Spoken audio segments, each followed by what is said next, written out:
Okay, so let's talk about all these because I know everyone's dying for an explanation.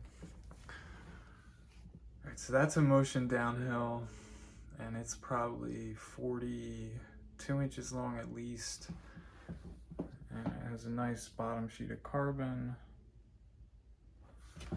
I think it has a top sheet too, maybe.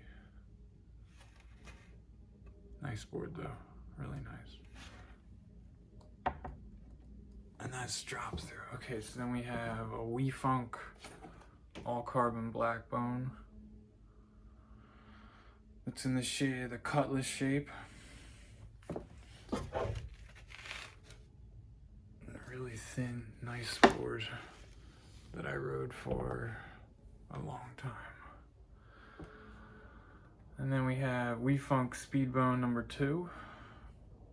I took that to Hawaii and rode that down Waimea Canyon Road on Kauai. It was a good time, great road. This is the Flex Decks, Kelly Slater's first model Flex Decks that came with laser cut grip tape in the shape of a K.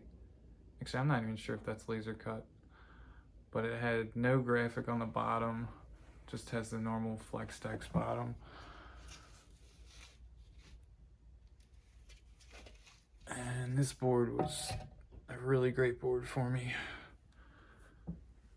It's basically a weighted board that's about 8.5 inches wide. I think it has a 25-inch wheelbase maybe, and no concave. So for everybody riding a weighted short wheelbase board, yeah, I love that too back in the day. This is also a Kelly Slater Flex Decks board, but it's the 2nd generation graphic, I think, and it has a name. He put out a 41, and then I think he had a mini too with them. I'm not sure though. I think the mini was his. I don't know. A friend of mine has the mini. I don't have the mini right now. That's a Rain Pug that I just got from somebody online. And then we have a Rogers Brothers downhill 40-inch board. A lot of wheelbase options. I think I asked them to give me extra concave on this board to make it more stiff. It's still pretty flat. It's probably about 10 inches wide. Great board though, really great board. Could do whatever you want on that board and not have a problem. And then we have little descent board. Everybody knows about them. Byron's board. Really a fun board to do toe sides on, if you ask me. Probably my favorite board to ride doing toe sides. Kevin's board, the production model.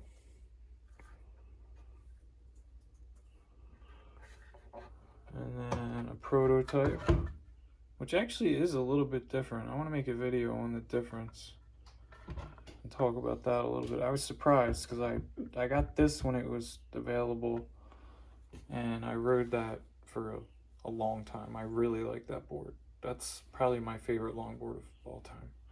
And then I got that, and I was surprised that there's a difference.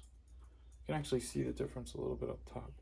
There's a little truck collection, 42-degree eras, SCOAs, Stream 7s, K3s, K5s, K3s, K4s, calibers that I never rode. I just happened to grab them. Somebody gave me them.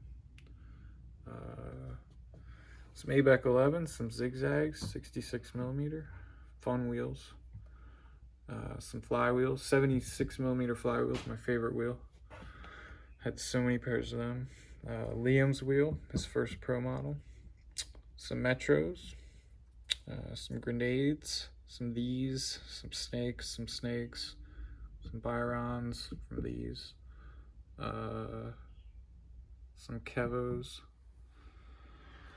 And then we have a Piranha from Rain that I rode for a couple years before I got the deck from Pal that I really like over there.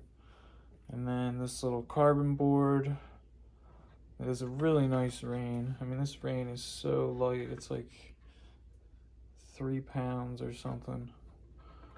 Little Exorcist. And then we have the Rein Mini, which is 21 inches long and has a 15-inch wheelbase, I think, or something. Or maybe, I don't know, maybe that's wrong. But it's basically the size of what they're riding these days. So Rein could just sell this as a speedboard now. So, nice little Rein with a kill switch graphic, Rein Mini. So I'll make some other videos about these boards. Put them on a gram scale and weigh them. And talk to you about riding them and just how they are, I guess. But yeah, that's the OG longboard collection.